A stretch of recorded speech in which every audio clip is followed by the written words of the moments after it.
બનાસકાંઠા જિલ્લાના વિભાજનને લઈ ધાનેરાના ગામડાઓમાં વિરોધ યથાવત છે। સતત લોકોમાં નારાજગી જોવા મળી રહી છે।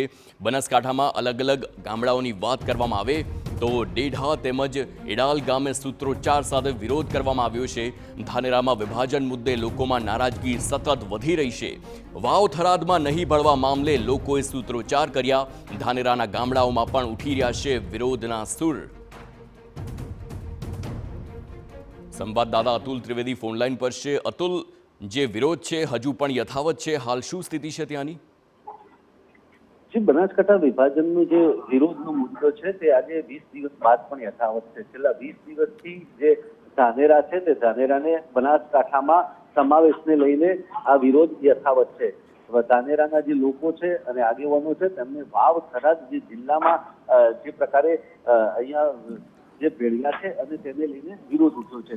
અગાઉ પણ અનેક ગામડાઓમાં વિરોધ થઈ ચૂક્યો છે, અગાઉ પણ અનેક રેલીઓ થઈ ચૂકી છે। ત્યારે આજે બેઢા અને એકાલ ગામના લોકોએ પણ સૂત્રોચ્ચાર પોકારીઓને વિરોધ કર્યો છે। ત્યારે આવતીકાલે છે એ ધાનેરામાં મહા આક્રોશ રેલી અને મહાસભા યોજાવાની છે। ધારાસભ્ય જે માવજી દેસાઈ છે તેમની આગેવાની હેઠળ પણ યોજાવાની છે। ત્યારે હવે દિવસે ને દિવસે વિરોધ વધતો જાય છે। તેમની એક જ માંગ છે કે ધાનેરાને બનાસકાંઠામાં સમાવેશ કરવો જોઈએ અને આ વિરોધ હવે છે એ યથાવત રહેવાનો છે। બિલકુલ અતુલ, સમગ્ર માહિતી બદલ આભાર।